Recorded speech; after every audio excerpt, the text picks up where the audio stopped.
Troisième la saison dernière et vainqueur de la Coupe de France, Chambéry a retrouvé son lustre, son statut et veut continuer à voir aussi haut, voire plus haut. En face, l'équipe du Tremblay en France qui, après une 11e puis une 9e place, vise désormais une position dans la première partie de tableau. Voici l'objectif pour les visiteurs du soir du côté du phare.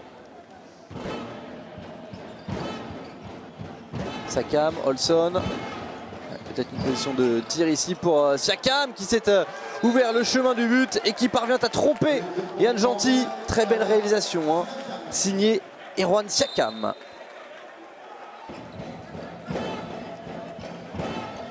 On arrive jusqu'à Borges, Borges tout seul. Non, finalement, il trouve du soutien, Borges, pour un but magnifique de Bruno Boutorac. Ils sont désormais à +4, les joueurs du Tremblay en France. Van Deschwanden, Costoya avec Grigorias qui a pu glisser ce ballon à son capitaine et pivot Paturel. Premier but pour Pierre Paturel dans cette partie pour ramener les deux équipes à 10 partout.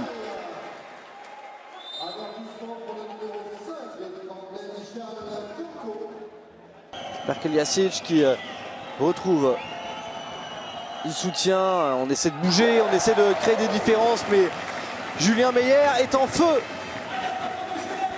depuis sa rentrée. Et oui, c'est encore lui qui sort ce ballon. Oh non, c'est bien un jet de 7 mètres pour Melic.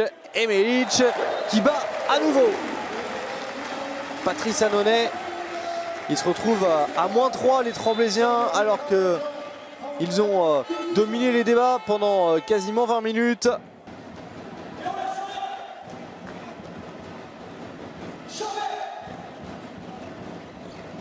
Les Chambériens avec Melic pour la combinaison gagnante et signé cette fin de première période tonitruante en faveur de Chambéry. C'est Romain Brive qui arrive lancé pour cette envolée gagnante. Façon kung-fu. Le revoici, Van Deschwanden pour le tir presque à la hanche qui vient transpercer Darko Arsic. Les talents individuels de Chambéry font la différence. +2 à nouveau.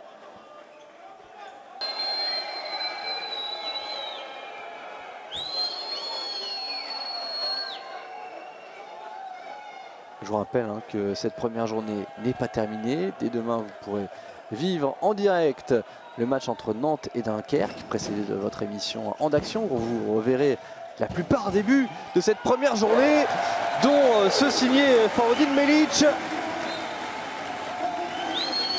Toujours aussi clinique dans ces duels, l'ailier monténégrin. Et le Tremblay en France qui devrait s'incliner donc avec un dernier arrêt et ce ballon bloqué entre les pieds par Julien Meyer. Beaucoup de réussite pour Julien Meyer. Il y a du talent, mais il y a eu un peu de réussite. Ça fait partie du talent, vous me direz, ça fait partie des performances d'un gardien. Regardez ce ballon qui vient rester coincé entre ses pieds. Symbole de cette équipe du Tremblay en France qui aurait été bloquée dans quasiment tous les compartiments du jeu en seconde période, notamment par Chambéry. Et la sirène retentit pour sceller la victoire des Chambériens. Et un sourire pour Julien Meyer, l'un des hommes forts dans cette partie. Large victoire de l'équipe de Chambéry. 33-25, +8 pour les Savoyards. Tremblay en France aura fait douter, aura donné du fil à retordre à Chambéry. 3e de la saison passée, mais au final, la différence au score est importante.